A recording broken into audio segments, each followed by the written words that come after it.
Kunj Bihari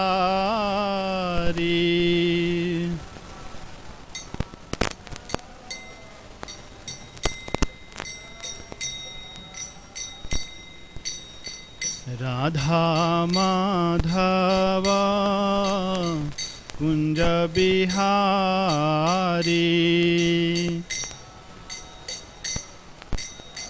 English.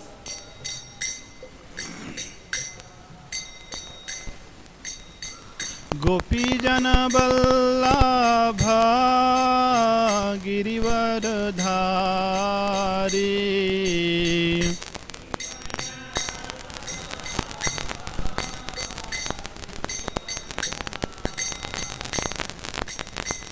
गोपी जन बल्लभ गिरिवरधारी।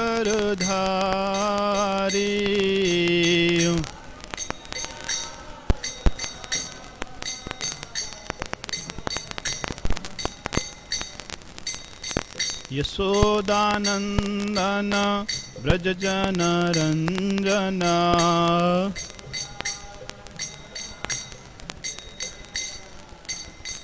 यशोदानंदन ब्रज जन रंजन।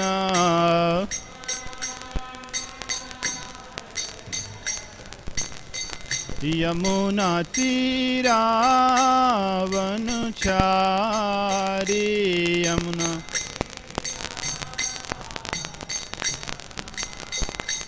यमुना तीरावनचारी।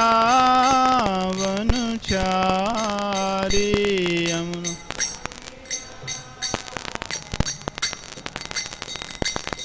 जय राधा माधव कुंज बिहारी।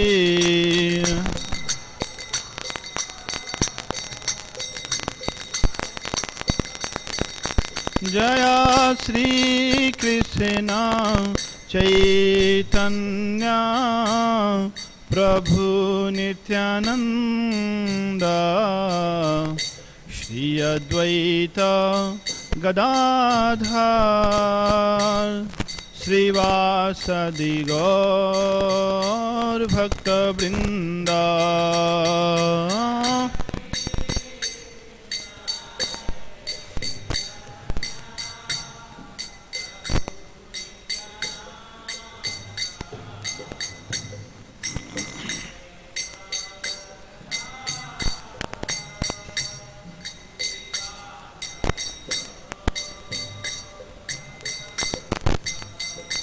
हरे कृष्णा कृष्ण कृष्णा हरे हरे। हरे राम राम राम हरे हरे।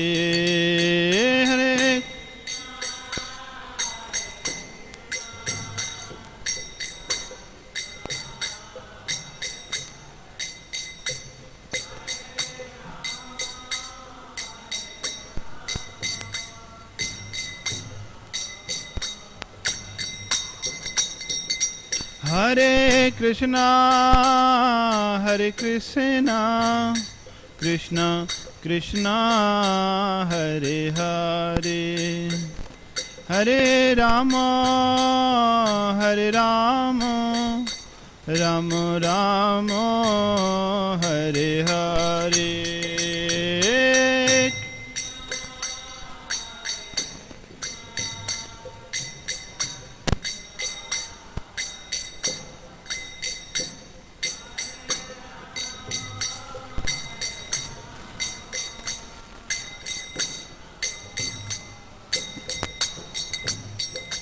हरे कृष्णा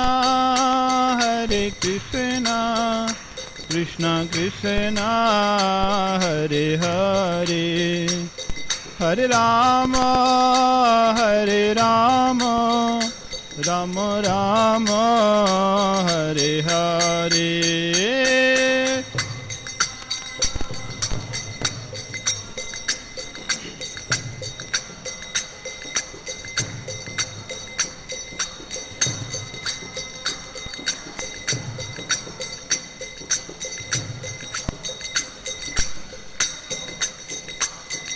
हरे कृष्णा कृष्णा कृष्णा हरे हरे, हरे राम राम राम हरे हरे।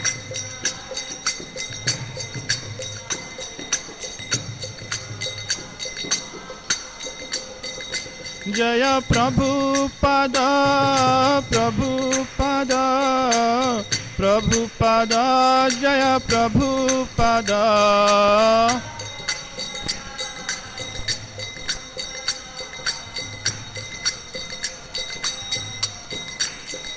जय जय प्रभुपाद प्रभुपाद प्रभुपाद प्रभुपाद।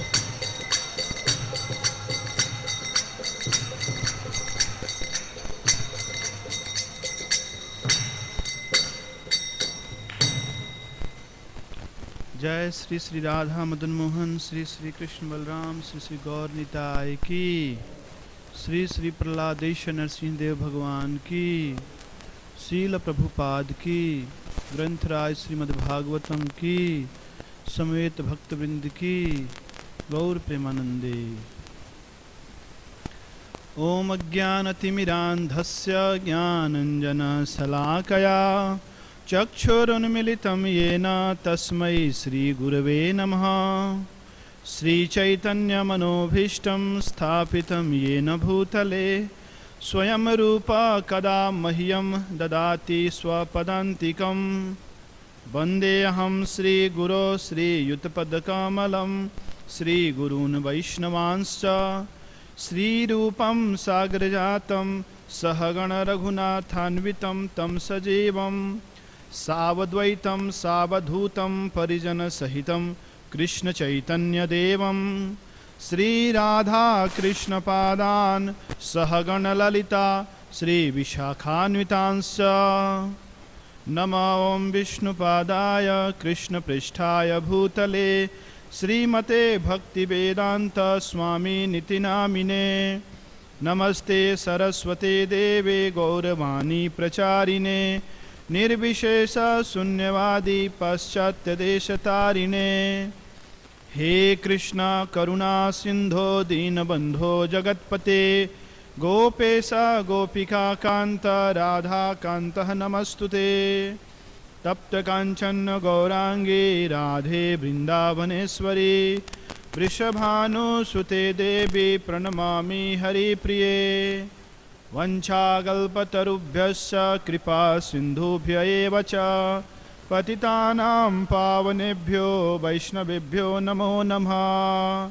श्रीकृष्ण चैतन्य प्रभु नित्यानंद श्री अद्वैता गदाधर श्रीवासादि गौरभक्तवृंद। हरे कृष्णा कृष्णा कृष्णा हरे हरे, हरे राम राम राम हरे हरे।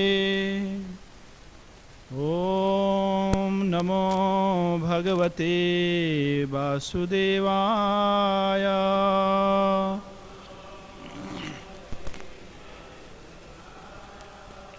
ओम नमो भगवते वासुदेवाय।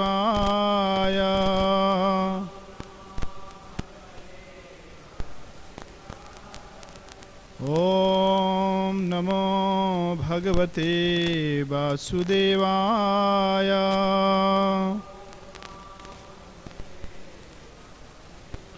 नारायणं नमस्कृत्य नरं चैव नरोत्तमं देवीं सरस्वतीं व्यासं ततो जयमुदीरयेत्। नष्टप्रायेषु अभद्रेषु नित्यं भगवत सेवया भगवती उत्तमश्लोके भक्तिर्भवति नैष्ठिकी। Class will be in Hindi or English? हाँ? हिंदी अच्छा सैटरडे है ना।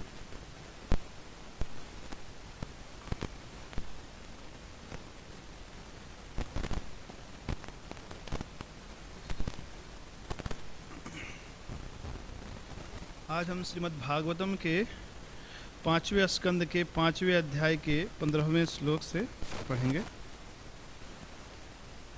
अध्याय का नाम है भगवान ऋषभ देव द्वारा अपने पुत्रों को उपदेश। मेरे पीछे रहिए। पुत्रांश्च शिष्यांश्च नृपो गुरुर्वा मललोक कामो मधु अनुग्रहार्थ इत्थम विमन्युर अनुशिष्याद अतज्ञान न योजयेत् कर्मसु कर्ममूढ़ान् कामं युज्यन् मनुजो अर्थं लभेत निपातयन् नष्टदृशं हि गर्ते पुत्रांश्च शिष्यांश्च नृपो गुरुर्वा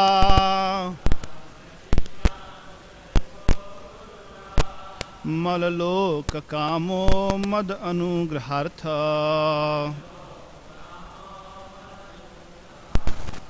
इत्थं विमन्युर अनुशिष्याद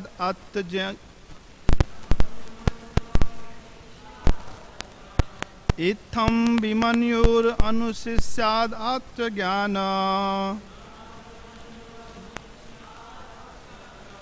इत्थं विमन्युर अनुशिष्यात तज्ज्ञान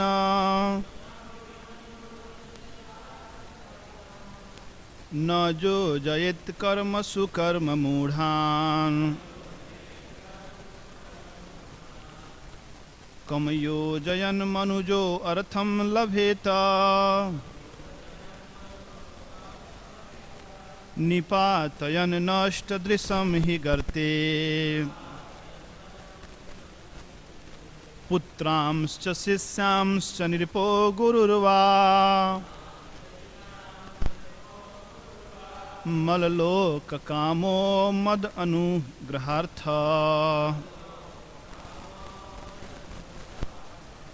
इत्थं विमन्युर शिष्यात् तज्ज्ञान न योजयेत् कर्मसु कर्म मूढ़ान् कम योजयन् मनुजो अर्थं लभेत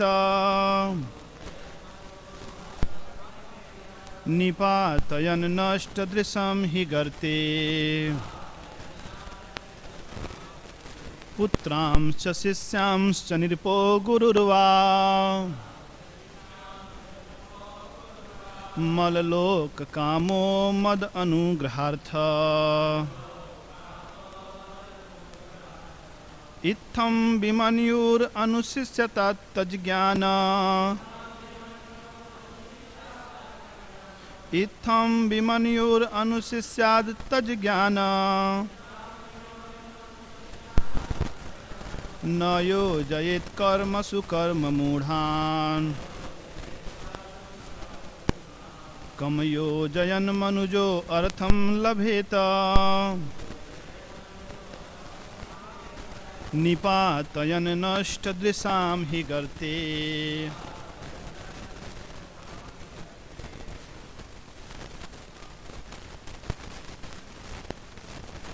पुत्रांश्च शिष्यांश्च नृपो गुरुर्वा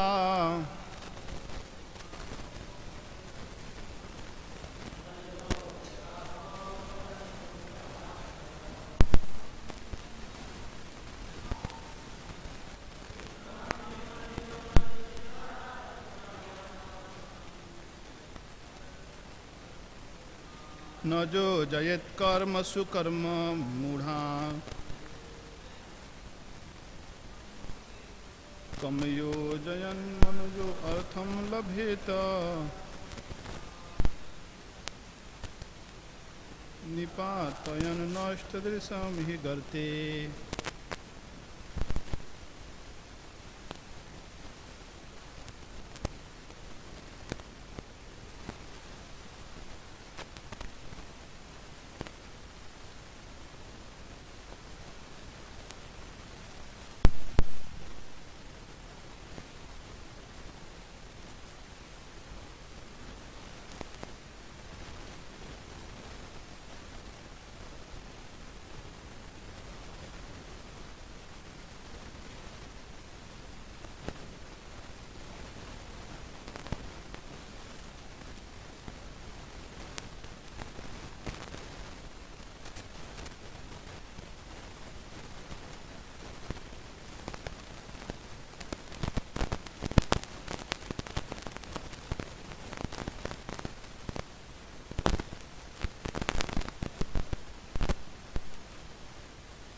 माता जी।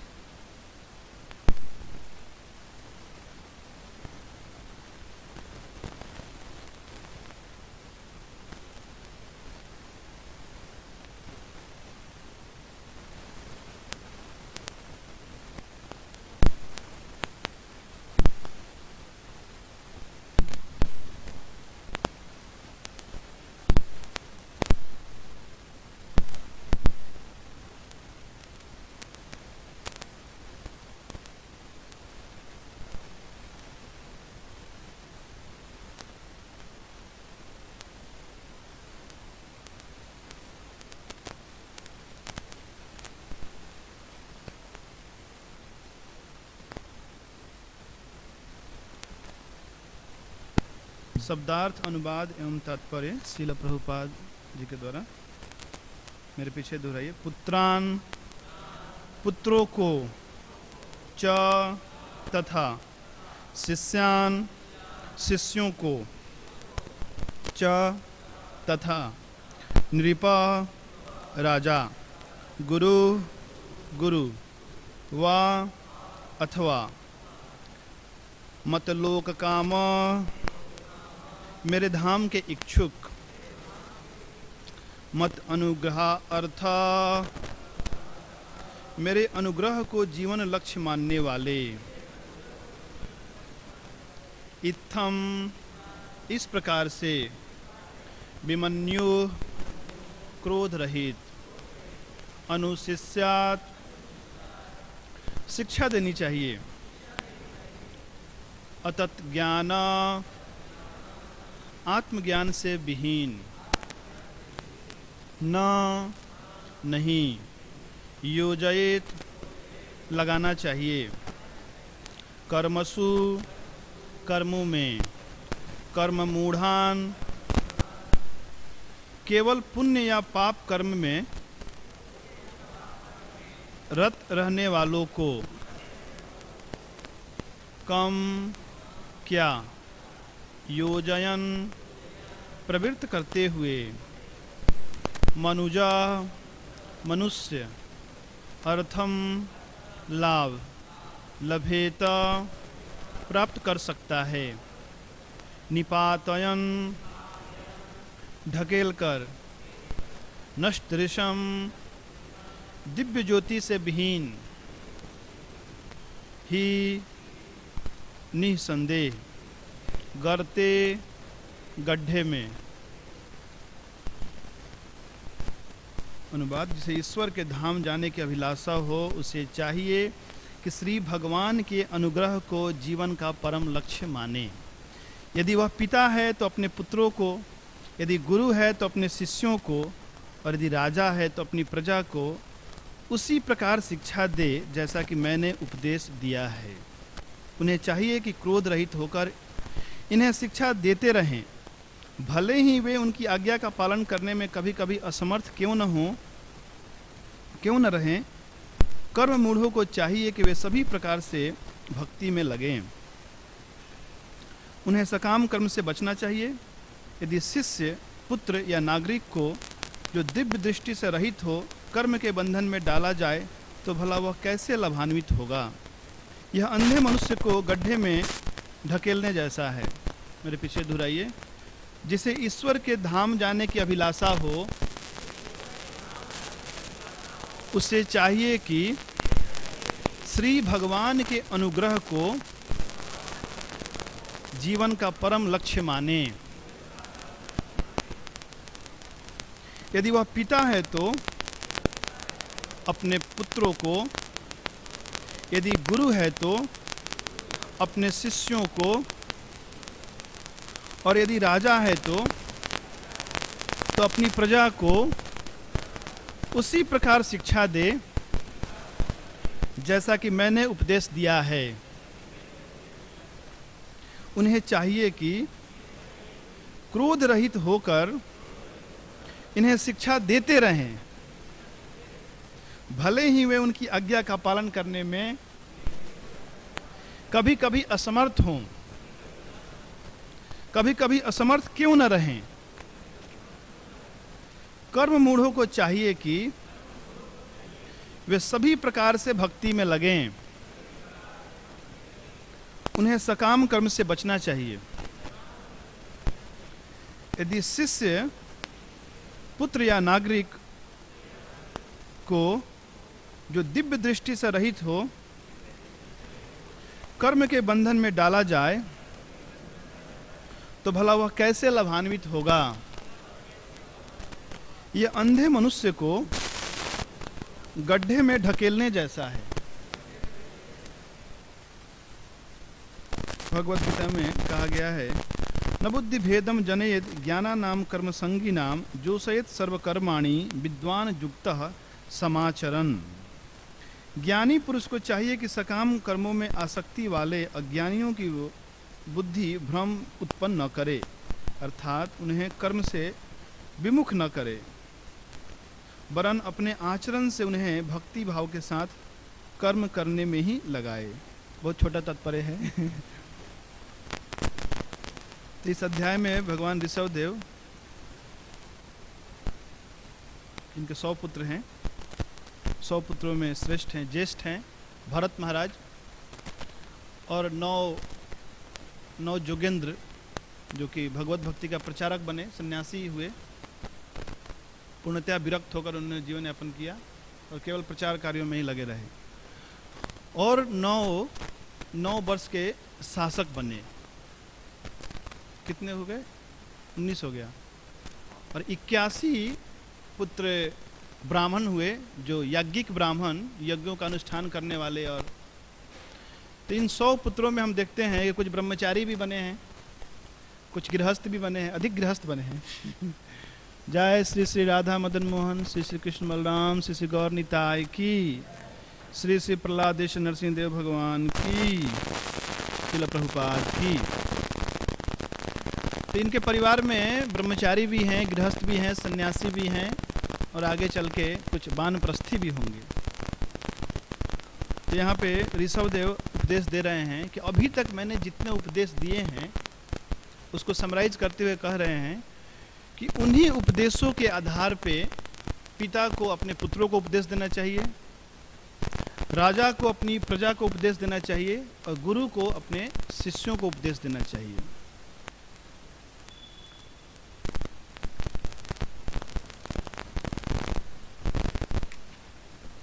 जिसे ईश्वर के धाम में जाने की अभिलाषा हो, उसे चाहिए कि वो भगवान के अनुग्रह को जीवन का परम लक्ष्य माने।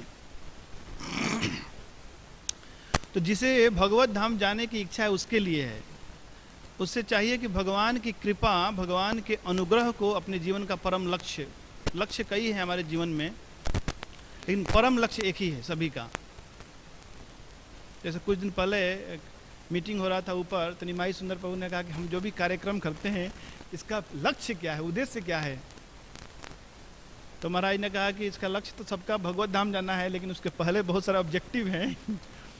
तो जब हम मनुष्य शरीर प्राप्त करते हैं तो सभी मनुष्यों का एक ही लक्ष्य है, परम लक्ष्य, भगवत धाम जाना। लेकिन भगवत धाम जाने के पहले हमें कई कार्य करने होते हैं। तो हमारे वैदिक साहित्य में सारे उपदेश इस तरह से दिए गए हैं ताकि धीरे धीरे क्रमशः हमारी चेतना शुद्ध हो और हम भगवत धाम जाने के अधिकारी बने।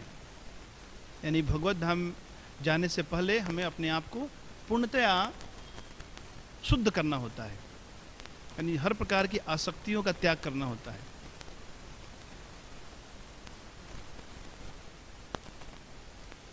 लेकिन आजकल की शिक्षा पद्धति ऐसी है कि लोगों को जीवन का लक्ष्य नहीं बताया जाता है।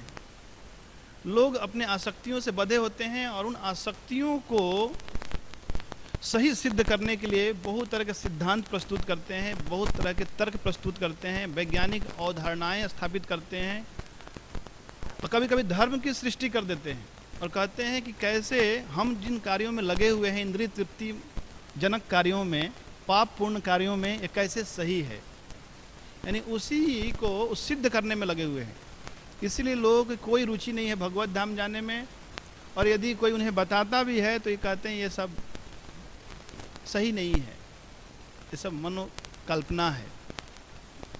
यानी भगवत धाम, भगवान के बारे में ज्ञान, कर्मों का ज्ञान, पाप पुण्य, स्वर्ग नरक, ये सब, इसमें कोई सच्चाई नहीं है।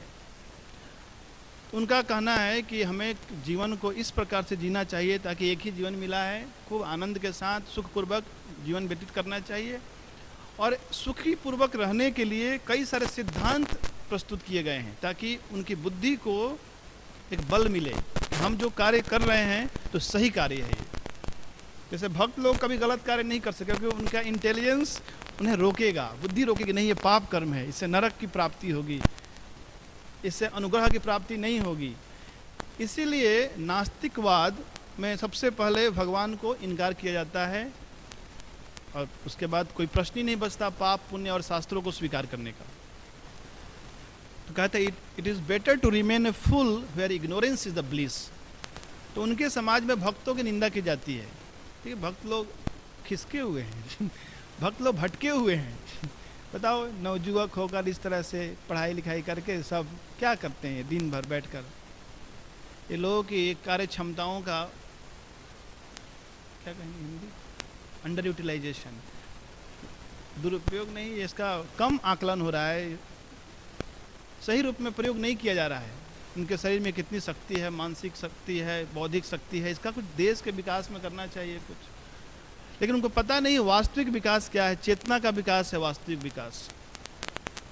तो एनीवे, तो ये पूरे समाज में ही ये प्रचलन है। तो श्रील प्रभुपाद भी जब प्रचार कार्य कर रहे थे उस समय भी भक्तों के ऊपर ये आरोप लगाया गया कि ये भक्त लोग ब्रेन वॉश कर रहे हैं, यानी लोगों के मन को नियंत्रित करके कुछ इस तरह की बातें कहते हैं जिससे लोगों का मन में भ्रम उत्पन्न हो जाता है और अपना वास्तविक जीवन छोड़कर पता नहीं कौन सा जीवन यापन करने लगते हैं। सुबह उठने लगते हैं, सर्दी के मौसम में भी 3:30-4 बजे स्नान करके बैठ के जप करने लगते हैं, नाचने गाने लगते हैं, माता पिता को छोड़ देते हैं जिन माता पिता ने उनका पालन पोषण इतना 20-25 साल तक किया, उनको छोड़ के और पता नहीं किस चक्कर में पड़ गए। इस तरह मस्तिष्क की धुलाई कर देते हैं भक्त लोग तो प्रभुपाद ने कहा हाँ, मस्तिष्क में बहुत कचरा है तो मस्तिष्क की धुलाई बहुत आवश्यक है, क्योंकि चैतन्य महाप्रभु ने कहा चेतो दर्पणम मार्जनम भव महादवाग्नि निर्वापनम। मस्तिष्क कहें या अपनी चेतना कहें या हृदय कहें, इसका स्वच्छ होना बहुत आवश्यक है, क्योंकि बिना हृदय स्वच्छ हुए कोई भी व्यक्ति सुखी नहीं हो सकता है। तो भगवत धाम जाने के जो इच्छुक हैं उन्हें चाहिए कि वो भगवान के अनुग्रह को अपने जीवन का परम लक्ष्य माने। तो प्रश्न उठता है भगवत धाम जाएं ही क्यों, यही अच्छा है? नहीं, ये जगह अच्छा नहीं है। भगवत गीता में भगवान ने कहा ये जगत दुखों का घर है, दुखालयम है, पग पग पे कष्ट मिलता है, शारीरिक कष्ट है, मानसिक कष्ट है। यदि शरीर ठीक है, यदि मन भी ठीक है तो बाहर के लोग हमें ठीक नहीं रहने देते हैं, ईर्ष्यालु प्रवृत्ति के लोग होते हैं, उससे हमें कष्ट मिलता है, प्राकृतिक आपदाएं हैं। इस तरह से कुल मिलाकर देखा जाए तो इस संसार में दुख और कष्ट ज़्यादा है। यद्यपि सुख है लेकिन सुख बहुत कम है। इसलिए आवश्यक है कि हम इन त्रिताप क्लेशों से मुक्त होकर अपनी चेतना को शुद्ध करके अपनी चेतना को भगवत धाम में स्थित करें। तो प्रश्न उठता है कैसे, भगवान के अनुग्रह को कैसे प्राप्त करें? श्रील प्रभुपाद जी भगवत गीता में कहते हैं मन मना भव मद भक्तो, इस श्लोक में, कि ये जो श्लोक है इस श्लोक के अनुसार जीवन यापन करने से व्यक्ति बहुत आसानी से भगवान की कृपा को प्राप्त कर सकता है। मन को ही भगवान की भक्ति में लगाना है। शरीर से तो हर व्यक्ति कार्य कर सकता है। यदि हमने कुछ लोगों को यदि ऐसे किराए पर रख लिया और उनको कहा जाए कि आरती कर लेना तो कर सकते हैं। यदि ट्रेनिंग दे दी जाए उनको 1 सप्ताह तो हर कार्य किया जा सकता है पैसे देकर, लेकिन मन को नहीं लगाएगा वो। सफाई करने से लेकर, पूजा करने से लेकर, कुकिंग से लेकर लगभग हर कार्य कर सकता है, जब भी कर सकता है बाहर से इसलिए मन मना भव मद भक्तो, मन से हमें भगवान का भक्त बनना है और मन के द्वारा किया गया कार्य ही वास्तविक कार्य है, भक्ति है। जैसे हम जा रहे हैं सड़क पे और यदि गलती से किसी को ठोकर लग गया, एक्सीडेंट हो गया, वो मारा गया, लेकिन यदि कोर्ट में ये प्रूफ कर दिया जाए कि इस व्यक्ति को मारने का कोई इंटेंशन नहीं था, इसका मन नहीं था मारने का, तो उसको कोई सजा नहीं मिलेगी। यानी मन में इच्छा नहीं थी मारने की, यानी मन से मारने की यदि इच्छा होती तो उसको फांसी भी हो सकती है, लेकिन चूंकि मन में कोई इच्छा नहीं है इसलिए वो फांसी नहीं हो सकती है। जैसे अर्जुन ने जब युद्ध किया तो मन में उसको मारने की इच्छा नहीं थी, इसलिए वो पाप कर्म नहीं है, लेकिन दुर्योधन के मन में इच्छा थी मारने की, शत्रुता थी, इसलिए दुर्योधन के कर्म पाप कर्म है। वैसे हनुमान जी जब गए, उनके मन में,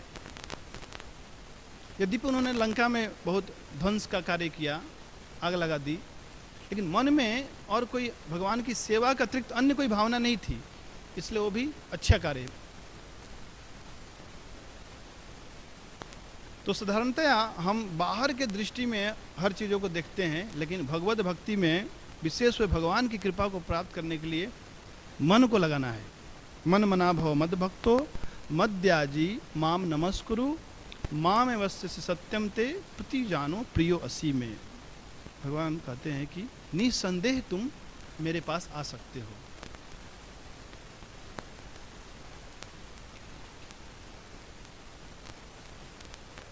यदि वह पिता है तो अपने पुत्रों को, यदि गुरु है तो अपने शिष्यों को, और यदि राजा है तो अपनी प्रजा को उसी प्रकार शिक्षा दे जैसा कि मैंने उपदेश दिया है। तो इसके पीछे 14 श्लोकों में ऋषभ देव ने बहुत कठोर उपदेश दिए हैं। तो हर व्यक्ति को चाहिए कि वो अपने आश्रितों को इस प्रकार उपदेश दे ताकि उसे ज्ञान हो कि जीवन का परम लक्ष्य क्या है। पिता क्या उपदेश देता है अपने आजकल के पुत्रों को, और आजकल के पिता अपने पुत्रों को क्या उपदेश देते हैं? इस प्रकार का कभी उपदेश नहीं देते। यदि गलती से इस प्रकार का उपदेश सुन लिया बच्चा तो बोलते तुम कहाँ जाने लगे आजकल, कहीं मंदिर में तो नहीं जाने लगे, इस्कॉन मंदिर में, वहाँ जल्दी जाना बंद करो। ये सब तुम्हारे लक्ष्य से दूर लेके जाने वाले उपदेश हैं। लेकिन यहाँ ऋषभ देव कहते हैं यही परम लक्ष्य की प्राप्ति कराने वाले उपदेश हैं। यानी पिता को ऐसा उपदेश देना चाहिए ताकि पुत्र भगवत भावना भावित हो सके, यानी वो अपने जीवन को पवित्र बना सके। क्योंकि भौतिक संसार में व्यक्ति चाहे कितना भी प्रयास क्यों न करे वो सुखी नहीं हो सकता है। हम देख सकते हैं कैकेयी मंथरा के प्रभाव से,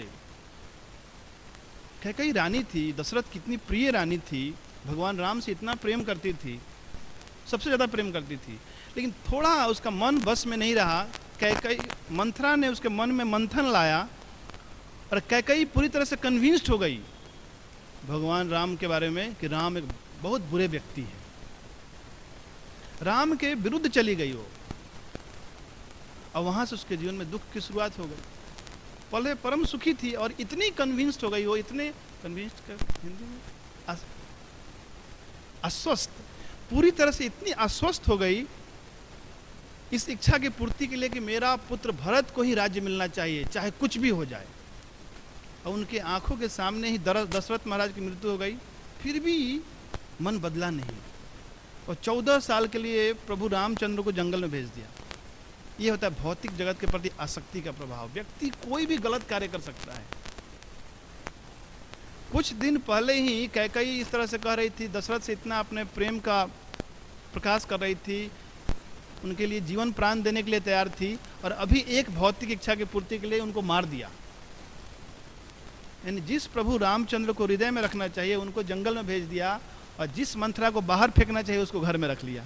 ये होता है भौतिक जगत का प्रभाव। तो हर व्यक्ति इस संसार में कहीं ना कहीं आसक्त है।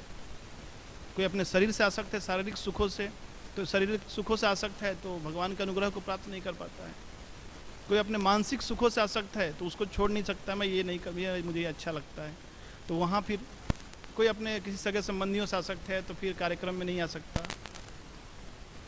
किसी को कहीं जाना है, किसी को ससुराल जाना है, किसी को कहीं जाना है, तो ये सब आसक्तियों का ही प्रभाव है। ऐसा ही हम देखते हैं श्रीमद् भागवतम के 9वें स्कंद में पुरुरवा महाराज की कथा। पुरुरवा बहुत शक्तिशाली राजा थे, पूरे पृथ्वी के बहुत प्रभाव था, बुद्धिमान थे, पूरे पृथ्वी के राजा थे, तो धन की कोई कमी ना थी, कोई ऐश्वर्य की कमी ना थी। लेकिन फिर भी एक बार स्वर्ग से आई थी उर्वशी, और उर्वशी के प्रति बहुत मोहित हो गए, और इतने मोहित हो गए कि उन्होंने अपना राज्य पाठ को नेग्लेक्ट करने लगे, अवहेलना करने लगे, और उर्वशी के पीछे ही पूरी तरह से पागल हो गए। उन्मत्त होकर एक बार उर्वशी छोड़कर उन्हें चली गई, क्योंकि उर्वशी ने कहा था, ऐसा कुछ शर्त दिए थे उसने। जब उर्वशी आई थी स्वर्गलोक से तो उसने 2 मेमनों को लेकर आई थी। उसने कहा था कि ये दो मेमने मेरे बच्चे के समान है, तुम इनकी रक्षा करना, और जब यदि तुम रक्षा नहीं कर पाओगे तो मैं छोड़कर चली जाऊंगी और मैं घी से बना हुआ ही आहार ग्रहण करूंगी, कोई डालडा और कोई इस तरह से कोई रिफाइंड ऑयल का नहीं, शुद्ध घी में। अब ये इतने आसक्त थे, सारे कंडीशन को मान लिया उन्होंने। इतनी सेवा करने के बाद भी इंद्र एक बार कुपित हुआ, ईर्ष्यालु प्रवृत्ति के हैं। उन्होंने कहा कि उर्वशी नहीं दिख रही है बहुत दिनों से यहाँ, तो उन्होंने 2 गंधर्वों को भेजा, बोला कि लेके आओ पृथ्वी लोक से। तो 2 गंधर्व आए और उन्होंने कुछ ऐसे किए कि उन 2 मेमनों को चुरा कर ले जाने लगे। उसी समय रात के अर्धरात्रि में उर्वशी ने बहुत डांटा और कहा कि तुम यहाँ क्या कर रहे हो, मेरे 2 बच्चे को कोई लेके जा रहा है। उसी समय पुरुरवा उठे और 2 मेमनों को पकड़ने के लिए गए, तभी वो दोनों अदृश्य हो गए। उस समय वो निर्वस्त्र की अवस्था में थे। तो उर्वशी ने यह भी एक शर्त रखी थी कि तुम्हें कभी मैं निर्वस्त्र नहीं देखना चाहती हूँ। तो उस समय उर्वशी छोड़कर जाने लगी और पागल होकर उसके पीछे दौड़ने लगे, माफ़ कर दो, ये वो बहुत कुछ, बहुत सारा अनुनय विनय, लेकिन एक नहीं सुनी उनकी। इस तरह से पागल होकर घूमने लगे। यानी कहने का अर्थ है कि व्यक्ति जब भौतिक जगत में आसक्त होता है तो यद्यपि राजा है, इतना कुछ ऐश्वर्य है, लेकिन उन सारे सुखों का परित्याग कर दिया एक इच्छा की पूर्ति के लिए। उर्वशी ने बहुत समझाया उन्हें, बोला कि क्या तुम्हें याद नहीं मैंने तुम्हें कितना कष्ट दिया है, कितना दुख दिया है, फिर भी तुम इतने आसक्त क्यों हो? भूल जाओ, ये इंद्रिय तृप्ति ठीक नहीं है, ये इंद्रिय तृप्ति भेड़िए के समान है, ये आध्यात्मिक मृत्यु हो जाती है। बहुत सारे उपदेश दिए, लेकिन पुरुरवा महाराज के इन उपदेशों का कोई असर नहीं हुआ। 11वें स्कंद में भगवान ने जब उद्धव गीत में ये कथा बताई तो उन्होंने उद्धव को कहा कि जिस व्यक्ति का मन किसी स्त्री ने चुरा लिया है, उस व्यक्ति चाहे कितना ही बड़ा विद्वान क्यों ना हो, कितना बड़ा तपस्वी क्यों ना हो, कितना बड़ा ज्ञानी हो, उसकी कोई रक्षा नहीं कर सकता है। तो पुत्र को उपदेश इस प्रकार देना चाहिए था कि धीरे धीरे उसकी आसक्ति तो है ही, इस भौतिक संसार में व्यक्ति जब आया है तो आसक्ति के कारण ही आया है, लेकिन उद्देश्य आसक्ति को बढ़ाना नहीं है, आसक्ति को कम करना है। और बिना उपदेश के असक्त क्या है 15वें अध्याय का, असंग शस्त्रेण दृढ़ेन छित्वा, बिना अनासक्ति के, बिना ज्ञान के इस भौतिक जगत से अनासक्त हम नहीं हो सकते हैं। तो भगवान और भगवान के भक्त इस प्रकार का कुछ उपदेश देते हैं ताकि हमारी आसक्ति जो भौतिक संसार में है वो धीरे धीरे धीरे धीरे ढीली पड़ जाए। तो ये सारे उपदेश दिए गए हैं पीछे के श्लोकों में। मैं उन श्लोकों का अनुवाद पढ़ता हूँ, एक रिवीजन होगा। भगवान ऋषभदेव ने अपने पुत्रों से कहा, हे पुत्रों, इस संसार के समस्त देहधारियों में जिससे मनुष्य देह प्राप्त हुई है, उसे इंद्रिय तृप्ति के लिए ही अहर्निश कठिन श्रम नहीं करना चाहिए, क्योंकि ऐसा तो विष्ठा भोजी कुकर सुकर भी कर लेते हैं। बल्कि मनुष्य को चाहिए कि भक्ति का दिव्य पद प्राप्त करने के लिए वह अपने को तपस्या में लगाए। ऐसा करने से उसका हृदय शुद्ध हो जाता है, और जब वह इस पद को प्राप्त होता है तो उसे शाश्वत जीवन का आनंद मिलता है, जो दिव्य है और कभी भी अंत न होने वाला है। तो भौतिक सुख आदि और अंत होता है, लेकिन आध्यात्मिक चिन्मय सुख कभी अंत नहीं होता है। इसलिए भगवान ने गीता में भी कहा, न तेसु रमते बुधा, बुद्धिमान व्यक्ति इस प्रकार के सुखों में रमन नहीं करता। और कोई भी पिता चाहता है कि उसका पुत्र बुद्धिमान बने, और एक पिता अपने पुत्र को कभी भी गलत शिक्षा नहीं देना चाहता। तो ऋषभदेव भगवान के अवतार हैं, तो वे चाहते हैं कि उनके पुत्र यद्यपि गृहस्थ बने, चाहे ब्रह्मचारी सन्यासी जो भी बने, लेकिन उनके जीवन का लक्ष्य एक ही होना चाहिए, अपने हृदय को शुद्ध करना और उस दिव्य स्थिति को प्राप्त करना। लेकिन उस दिव्य स्थिति को प्राप्त करने के लिए तपस्याएं करनी होती है, और तपस्याएं कष्टदायक होती हैं। महात्माओं की सेवा करने से ही मनुष्य भव बंधन से मुक्ति का मार्ग प्राप्त कर सकता है। ये पुरुष परोपकारी तथा भक्त होते हैं, ईश्वर से तदाकार होने अथवा श्री भगवान का संग प्राप्त करने के इच्छुक। प्रत्येक मनुष्य को महात्माओं की सेवा करनी चाहिए जो ऐसे कर्मों में रुचि नहीं रखते, जो स्त्री तथा मैथुन प्रेमी व्यक्तियों की संगति करते हैं। उनके लिए नरक का द्वार खुला रहता है।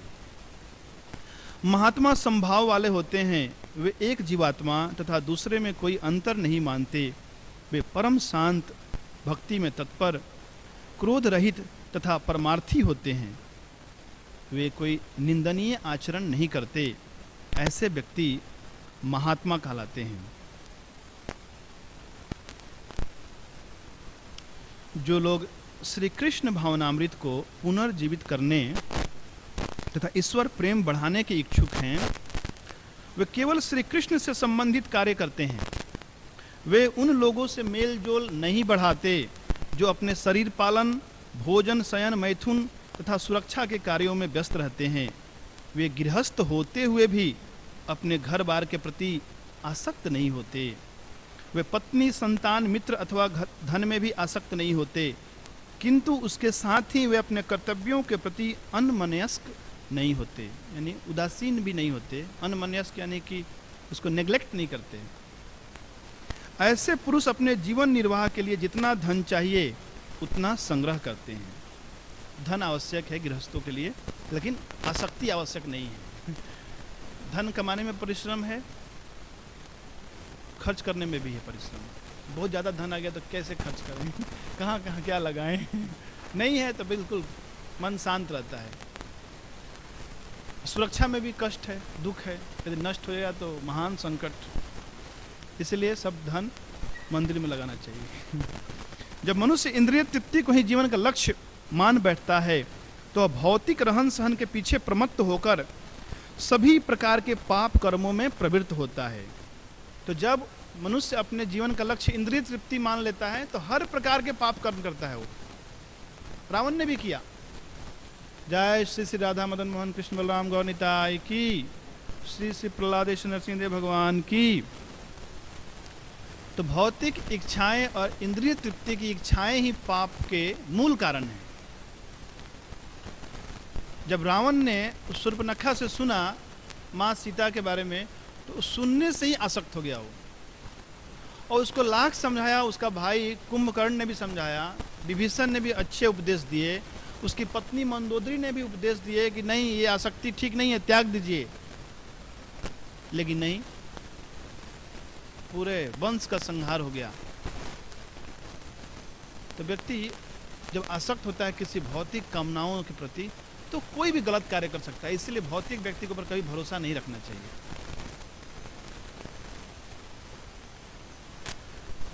उसे यह ज्ञात नहीं रहता कि अपने विगत पाप कर्मों के ही कारण उसे यह क्षणभंगुर शरीर प्राप्त हुआ है जो दुखों की खान है। उसे ज्ञात नहीं रहता, भूल जाता है कि मैं पहले भी दुख भोग चुका हूँ, इस जीवन में भी दुख भोग रहा हूँ। किसी तरीके से उस आसक्ति की पूर्ति में लग जाता है वो, क्योंकि कितने कितने जीवन में वो भौतिक शारीरिक सुखों, मानसिक सुखों के प्रति, लाभ, पूजा, इन चीज़ों के प्रति इतना आसक्त रहा है, इतना कि इस जीवन में भी मनुष्य शरीर प्राप्त होने के बाद, सदगुरु प्राप्त होने के बाद, कृपा प्राप्त होने के बाद भी उन आसक्तियों के प्रति उसका मन लगा ही रहता है। तो 10 साल 20 साल कुछ समय नहीं है। यदि 10-20 साल में इतना आसानी से आसक्ति नहीं जाती है कि ये आसक्ति बहुत पुरानी है। तो हमें अधीर नहीं होना चाहिए। यदि हमें लग रहा है कि हम नहीं अभी तक छोड़ पाए इन आसक्तियों को, कोई बात नहीं, हमें लगे रहना चाहिए। वास्तव में जीवात्मा को भौतिक देह नहीं मिलना चाहिए, किंतु इंद्रिय तृप्ति के कारण ही ऐसा हुआ है। अतः मैं मानता हूं कि बुद्धिमान प्राणी के लिए यह शोभा नहीं देता कि वह पुनः इंद्रिय तृप्ति में प्रवृत्त हो, जिससे एक के बाद उसे दूसरा भौतिक शरीर प्राप्त होता है। जब तक जीव को आत्म तत्व की जिज्ञासा नहीं होती, तभी तक उसे अज्ञानवश कष्ट भोगने होते हैं और उसकी पराजय होती रहती है। अंधेरे में एक बच्चा रस्सी को सांप समझ कर रो रहा है। अब उसका रोने का कारण क्या है? कौन जिम्मेवार है? उसकी अज्ञानता। रस्सी काट नहीं सकती है, पर रस्सी को सांप समझ कर डर गया। तो वैसे ही अज्ञानता के कारण कुछ चला गया तो हम रोने लगते हैं, कुछ मिल गया तो बहुत हर्षित हो जाते हैं, कुछ चीज़ों को अपना मान लेते हैं, फिर उससे आसक्त हो जाते हैं, फिर वहाँ से परम सुख का अनुभव करते हैं, और उसी समय तत्क्षण वही वस्तु हमसे दूर खींच ली जाती है, परम दुखी हो जाते हैं। तो ये जो अज्ञानता के कारण ही दुख है। जैसे ही प्रकाश हो गया, बच्चे को पता चला नहीं नहीं ये तो सांप नहीं है, ये तो रस्सी है, हंसने लगा वो। और मानो कोई व्यक्ति अंधेरे में सांप को रस्सी समझ के उठा ले और सांप काट दे, तो उसमें किसका दोष है? उसमें भी उसी का दोष है। क्यों? अंधेरे में था वो। तो अज्ञानतावश कोई व्यक्ति पाप कर्म करे तो भी कष्ट मिलता है। तो अज्ञान के कारण ही व्यक्ति को कष्ट भोगने पड़ते हैं और उसकी पराजय होती रहती है। कर्म का फल पाप अथवा पुण्य कुछ भी हो सकता है। यदि मनुष्य किसी कार्य में व्यस्त रहता है तो उसका मन कर्म में रंगा हुआ कहा जाता है। जब तक मन अशुद्ध रहता है, चेतना अस्पष्ट रहती है, और जब तक मनुष्य कर्मों में लगा रहता है, तब तक उसे देह धारण करनी पड़ती है। यानी एक एक भौतिक इच्छाएं कई बार हमें भौतिक शरीर धारण करने के लिए पर्याप्त है। एक इच्छा तो जब हमारे हृदय में अनंत इच्छाएं हैं तो हमें कितने भौतिक शरीर धारण करने होंगे। लेकिन भक्ति करने से सारी वो कर्म बंधनों की जो श्रृंखलाएं हैं सब समाप्त हो जाती हैं। कर्माणि निर्दहति किंतु भक्ति च भाजा। भक्ति करने से सब जल जाते हैं। जब जीवात्मा तमोगुण से आच्छादित रहता है तो वह न तो आत्मा को और न परम आत्मा को समझ सकता है। तो समाज में अधिकांश लोग तमोगुण में ही हैं। शराब पीते हैं, मांस भक्षण करते हैं और गलत कार्य करते हैं, तो उनकी चेतना तमोगुण में है, इसीलिए समझ नहीं पाते हैं आत्मविज्ञान को। उनका मन कर्म के वशीभूत रहता है। अतः जब तक उसकी मुझ वासुदेव के प्रति नहीं होती तब तक उसे देह बंधन से छुटकारा नहीं मिल पाता है। भले कोई कितना ही विद्वान एवं चतुर क्यों न हो, यदि वह यह नहीं समझ पाता कि इंद्रिय तृप्ति के लिए की जाने वाली चेष्टाएं समय का अपव्यय हैं, तो वह पागल है। वह आत्महित को भूलकर इस संसार में विषय वासना प्रधान समस्त क्लेशों के अगार अपने घर में आसक्त रहकर प्रसन्न रहना चाहता है। इस प्रकार मनुष्य मूर्ख पशु के ही तुल्य होता है।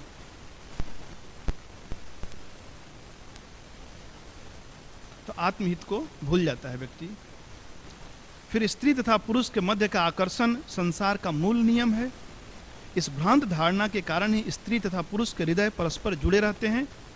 इसी के फलस्वरूप मनुष्य अपने शरीर, घर, धन, संतान, स्वजन, धन के प्रति आकृष्ट रहता है और इस प्रकार वह जीवन के मोहों को बढ़ाता है। मैं तथा मेरा के रूप में सोचता है। जनस्य देहो जनस्य मोहो अयम अहम ममेति। लेकिन एक शिक्षा है कि किसी स्त्री की शादी जब होती है तो अपने ससुराल में जाने के बाद एक उसका संबंध बन जाता है वहाँ के परिवार के लोगों से, और धीरे धीरे उसका संबंध कमजोर पड़ जाता है अपने घर के लोगों से। उसी प्रकार यदि हम भक्ति में आ चुके हैं तो हमारा भी होना चाहिए ऐसा। भगवान से संबंधित जो भी वस्तुएं हैं उनमें हमारी आसक्ति बढ़नी चाहिए और धीरे धीरे भौतिक जगत के प्रति अनासक्ति होनी चाहिए। तो उस स्त्री को पहले पता नहीं था, लेकिन जैसे ही शादी हो जाती है तो समझ में आता है कि ये मेरे पति के माता है, तो ये भी मेरी माँ है, ये पिताजी हैं, ये भाई है, तो ये ननद है। इस तरह से एक संबंध बन जाता है और फिर उनके प्रति आदर की भावना आ जाती है। तो भक्ति में आने से भगवान से संबंधित जो भी भक्त हैं और जो भी लोग हैं उनके प्रति मन में एक स्वाभाविक ही आदर की भावना आनी चाहिए और धीरे धीरे इस आधार पे ही हम भौतिक संबंधों से विरक्त हो सकते हैं, अन्यथा दूसरा कोई मार्ग नहीं है।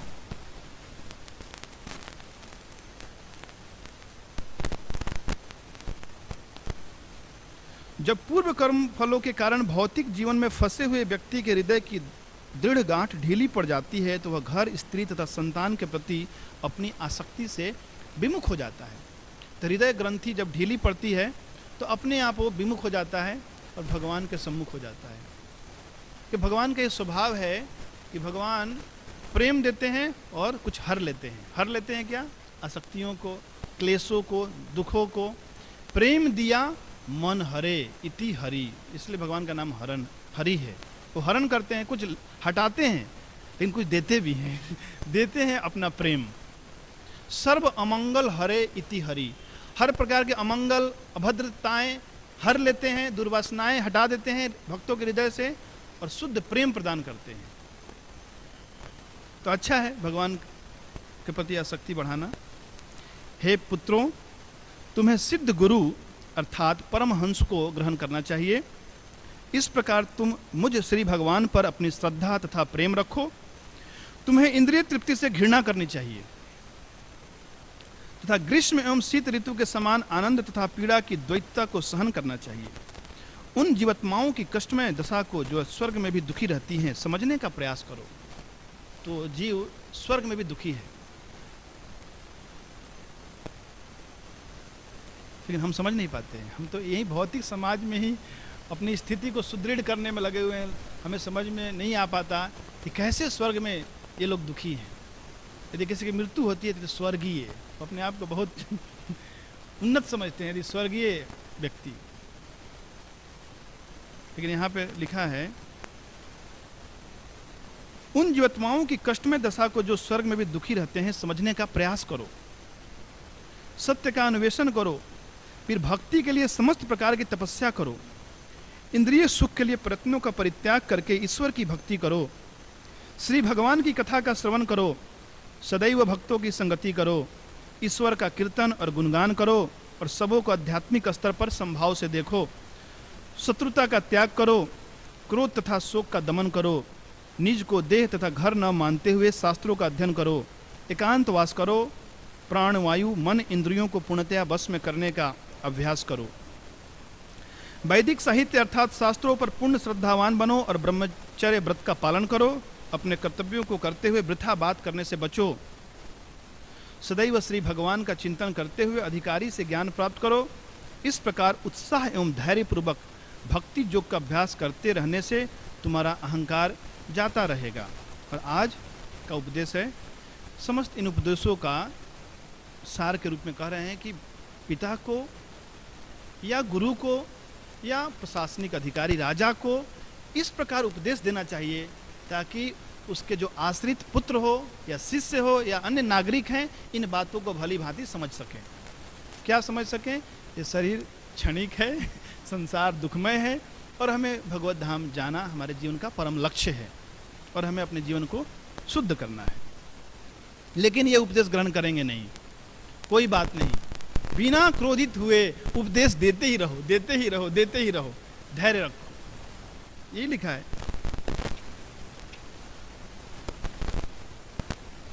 उन्हें चाहिए कि क्रोध रहित होकर उन्हें शिक्षा देते रहें, भले ही वे उनकी आज्ञा का पालन करने में कभी कभी असमर्थ क्यों न रहें। कर्म मूढ़ों को चाहिए कि सभी प्रकार से भक्ति में लगें, उन्हें सकाम कर्म से बचाना चाहिए। तो माता पिता को, गुरु को कभी भी सकाम कर्मों में लगने की प्रेरणा नहीं देनी चाहिए कि ये करने से ये फल मिलेगा, ये होगा, वो होगा। प्रभुपाद चाहते तो बहुत ऊंचे ऊंचे विषयों के ऊपर बातें कर सकते थे, लेकिन हम देखते हैं कि उनके प्रवचनों में साधारण बातें रहती हैं जो हमें जीवन के लक्ष्य की ओर अग्रसर करती हैं। कभी वो उन दिव्य और उच्च स्तर की लीलाओं का वर्णन नहीं करते अपने उपदेशों में, बल्कि केवल उन्हीं बातों की पुनरावृत्ति करते हैं कि हम शरीर नहीं हैं, हम आत्मा हैं और हमें भगवान की सेवा करनी चाहिए, भगवान का नाम जप करना चाहिए और इस तरह से अपने जीवन को पवित्र बनाना चाहिए। हरे कृष्णा कृष्णा कृष्णा हरे हरे, हरे राम राम राम हरे हरे। किसी का कोई मंतव्य कुछ तो बताना चाहें? किसी का कोई प्रश्न?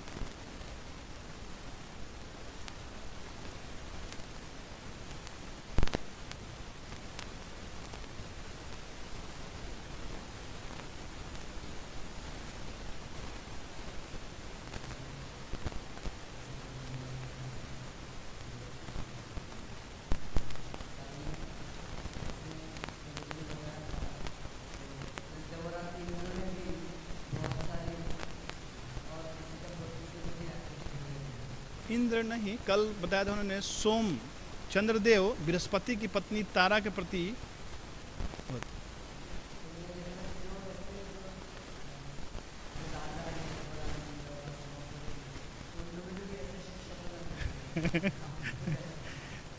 ये शिक्षा यहाँ के लोगों के लिए है। ऋषभ देव ने यहाँ पे यहाँ के राजाओं के लिए शिक्षा प्रदान की है। ठीक है, तो ये इससे शिक्षा मिलती है कि राजा इंद्र जैसा व्यक्ति भी भौतिकता से ग्रस्त है, तो फिर वहाँ स्वर्ग में जाकर क्या व्यक्ति सुखी हो सकता है। इसलिए देवी देवता भी इस पृथ्वी पे, इस भूलोक में आने के लिए तरसते हैं और भगवत भक्ति में लगने की ताक देखते रहते हैं, कब उन्हें यह अवसर प्राप्त होगा ताकि किसी शुद्ध भक्त की अनुग्रह मिलेगी और शुद्ध भक्ति में लगेंगे। इसलिए एक शुद्ध भक्त की स्थिति इंद्र क्या, ब्रह्मा से भी श्रेष्ठ है।